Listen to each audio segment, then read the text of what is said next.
सभी विद्यार्थियों को मेरा नमस्कार।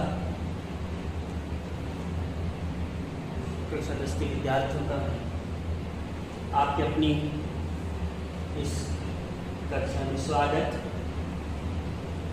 बच्चों, हम सही रूपरेखा के तहत अगर अध्ययन करें तो संभवतः हम उच्च अंकों को प्राप्त कर सकते हैं। अधिकतर उच्च अंक प्राप्त करने वाले विद्यार्थी रूपरेखा को ध्यान में रख के अध्ययन करते हैं। इसलिए हमारे माध्यमिक शिक्षा बोर्ड ने कक्षा 10 की संस्कृत विषय की जो माध्यमिक परीक्षा होगी 2022 में, उस 22 की परीक्षा के लिए पाठ्यक्रम निर्धारित किया है। और आज इस क्लास में हम पाठ्यक्रम को ही समझेंगे। तो देख लेते हैं, शुरू कर लेते हैं परीक्षा 2022 के निर्धारित पाठ्यक्रम। कौन से विषय का? संस्कृत विषय का। संस्कृत विषय है जो तृतीय भाषा के रूप में होता है, जिसका एक ही प्रश्न पत्र होता है, यानी पेपर एक ही होगा। और संस्कृत भाषा का विषय कोड क्या है? 71। अब इसके अंदर एक प्रश्न पत्र होने वाला है जिसकी योजना निम्नानुसार है। देखिए क्या क्या योजना है। यानी हमारा पेपर का समय कितना रहने वाला है? 3 घंटा 15 मिनट। और लिखित जो परीक्षा होगी, जो पेपर होगा, वो कितने अंकों का? 80 अंकों का, जो माध्यमिक शिक्षा बोर्ड करवाएगा। और जो आपके विद्यालय स्तर के ऊपर परीक्षाएं होगी, उन परीक्षाओं का जो सत्रांक होगा, सभी परीक्षाओं को जोड़ करके वो कितने अंकों का होगा? 20 अंकों का। यानी कुल मिलाकर कह सकते हैं पूर्णांक होने वाला है 100 अंक। 100 अंकों का हमारा संस्कृत विषय का पेपर होता है। अब देखते हैं कि कहाँ से क्या क्या प्रश्न पूछे जाते हैं। पहले खंड 1, जिसके अंदर पठित अवबोधनम, जो हमारी पुस्तिका लग रही है, उससे पढ़ा हुआ समझा हुआ उसी से पूछा जाएगा। पाठ्य पुस्तक के गद्यांश से हिंदी भाषा है सहप्रसंग अनुवाद, यानी एक गद्यांश आएगा। इस प्रश्न पत्र में 2 गद्यांश दिए हुए होंगे। कुल कितने गद्यांश होंगे? 2 होंगे, जिनमें से हमें एक को हल करना है, वो भी हिंदी भाषा में। कौन सी भाषा में? हिंदी भाषा में हल करना है। बात आगे लिखी हुई है सहप्रसंग, यानी प्रसंग सहित। प्रसंग का भी अंक होंगे। सहप्रसंग हिंदी भाषा कितने अंकों का आएगा? 4 अंकों का। तो हम देखेंगे हमारे गद्य के कितने पाठ हैं। उन सभी पाठों का हम इसी प्रकार से हिंदी भाषा में सहप्रसंग अनुवाद तैयार करेंगे। दूसरा प्रश्न आने वाला है पद्यांश। पद्यांश यानी जो गद्य शैली के अंदर होते हैं, जो श्लोक होते हैं, उनकी बात हो रही है। तो पद्यांश 2 दिए हुए होंगे, उनमें से एक को हल करना होगा। और पद्यांश भी आएगा हमारा 4 अंकों का। ये पद्यांश भी आपको हिंदी भाषा में हल करना है। तो ये देश लिखा है तो ऊपर वाले सेम शब्द है, कौन सी भाषा में करना है? हिंदी भाषा में। अब तीसरा प्रश्न आ जाने वाला है नाट्यांश। नाटकों के भी हमारे पाठ लगते हैं, उनमें से 2 नाट्यांश भाग दिए जाएंगे।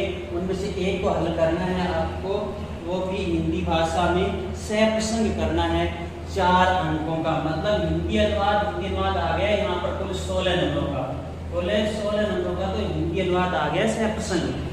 अब एक पद्यांश वाह यानी अथवा, वाह यानी अथवा, या सुक्त वचन, या तो पद्यांश होगा या सुक्त वचन होगा, उनका संस्कृत भाषा में भावार्थ लिखना है आपको। इस भाषा में भावार्थ लिखना है संस्कृत भाषा में, मतलब संस्कृत का संस्कृत में ही, सरल संस्कृत में भावार्थ लिखना है।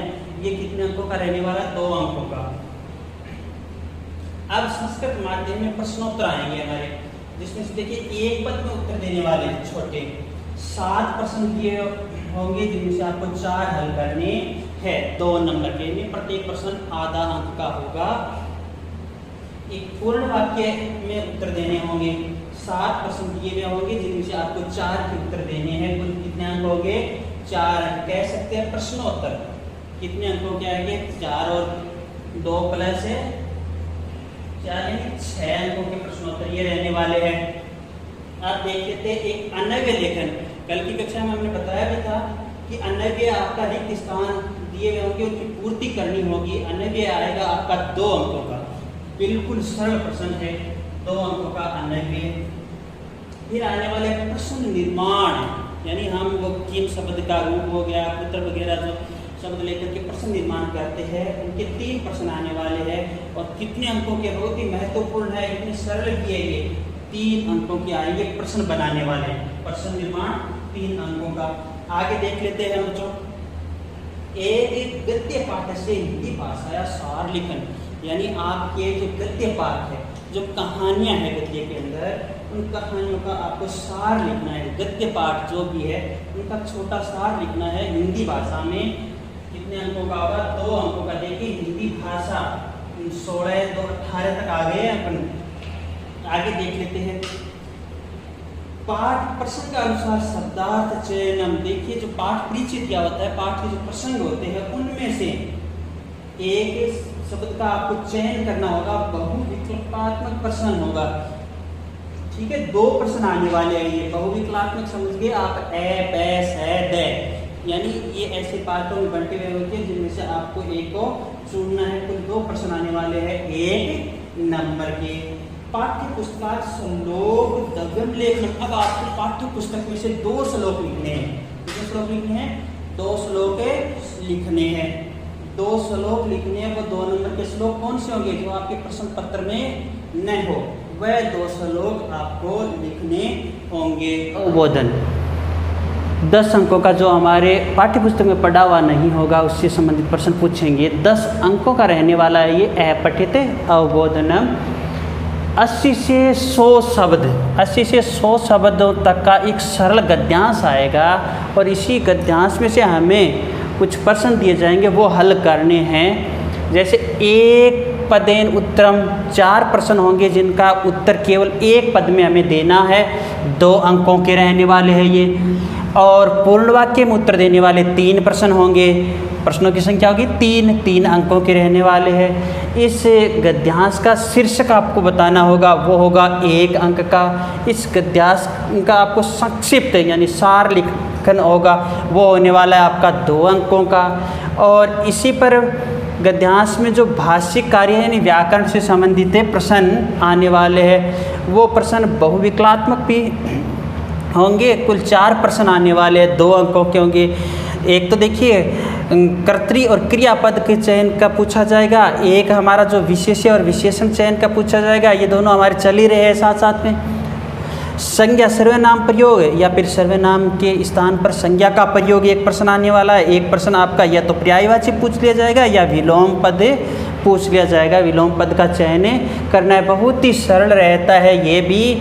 2 अंक जो हम पाठों के अंदर पढ़ रहे हैं उनमें ये प्रश्न साथ में अवबोधन में चलाते ही है। अगला खंड अपना गैर रहेगा 25 अंकों का, जो व्याकरण से संबंधित है।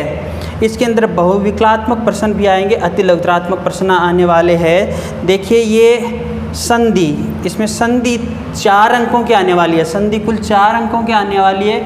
संधि की केवल 2 पार्टी आएंगे, एक तो व्यंजन संधि जो हल संधि कहते हैं और एक विसर्ग संधि। व्यंजन संधि में भी कौन कौन से भाग आने वाले हैं? सुत्व, ष्टुत्व, जस्त्व, चत्व और अनुस्वार 4 नंबर के। विसर्ग के अंदर विसर्ग लोप होगा, उत्व होगा, रुत्व होगा और सत्व होगा। ये 4 नंबरों की आने वाली है।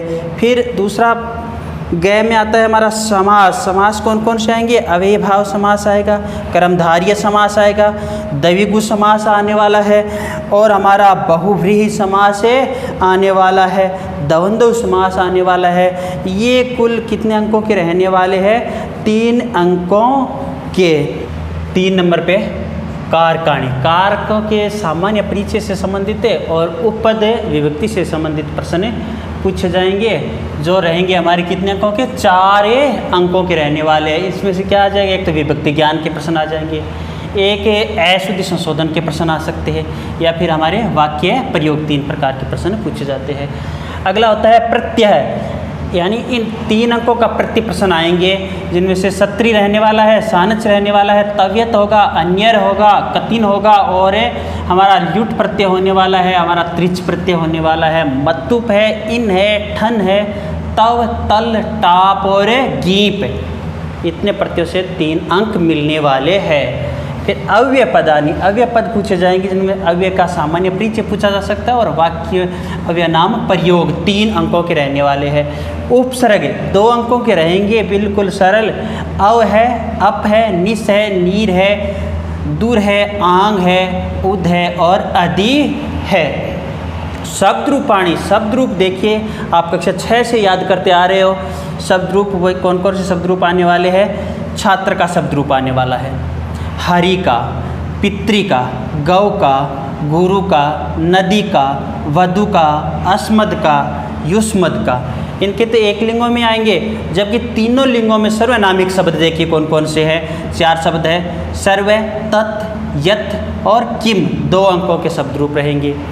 धातु रूप 2 अंकों के रहेंगे, और इन 5 लकारों में रहने वाले हैं लट, लिट, लोट, लंग और विधिलिंग लकार में। धातु कौन कौन से देख लीजिए, भू धातु, गम, इस, पृछ, लिख, हन, भी, दा, नृत, जन, क्री और क्रोड, चिंत और त्यज, ये था प्रश्मयी पदी धातु। इनके अलावा आत्मनेपदी धातु कौन कौन सी है? सेब और लब, केवल 2। आत्मनेपदी धातुओं का केवल लट लकार में ही रूप आएगा, से और लब का। अब संख्या ज्ञान, संख्या ज्ञान भी हमारा 2 अंकों का रहने वाला है। आगे हमारा खंड गैर रचनात्मक कार्य से संबंधित होता है, जो 15 अंकों का होता है, जिसमें एक तो पत्र लेखन होता है, जो संकेत दिए हुए होंगे हमारे, उन संकेत के आधार पर हमें पत्र लिखना है 4 अंकों का। दूसरा हमारा है पत्र औपचारिक और अनौपचारिक दोनों श्रेणी से हो सकते हैं। दूसरा हमारा रहने वाला है वार्तालाप लेखनम। वार्तालाप के लिए चित्र भी दिए हुए हो सकते हैं या फिर संकेत आधारित होगा 4 अंकों का। फिर हमें अनुवाद यानी हिंदी वाक्य दिए होंगे 6 वाक्य, जिनमें से 4 वाक्यों को आपको संस्कृत बनानी होगी, संस्कृत ट्रांसलेशन करना होगा, ये भी 4 अंकों का होगा। फिर एक है घटनाक्रम, यानी कहानी में कौन सी घटना पहले घटित होती है, फिर 2 नंबर पे कौन सी, 3 नंबर पे कौन सी, ऐसा संयोजन करना होता है। अथवा अगर ये नहीं होता तो आपको वाक्य निर्माण 5 शब्दों में से कुछ 3 शब्दों का वाक्य प्रयोग करना होगा, जो ये रहने वाला हमारा 3 अंकों का। इस प्रकार से ये हमारे संस्कृत का पेपर है, जिसके ये 80 अंक निर्धारित किए गए हैं। इन अंकों के अनुसार हम आगे अध्ययन भी करते जाएंगे, इसलिए आप प्रत्येक वीडियो को ध्यान से देखिए, समझिए, ठीक है। अगर आप लोगों ने अभी तक चैनल को सब्सक्राइब नहीं किया है तो सब्सक्राइब कीजिए और लाइक भी। धन्यवाद।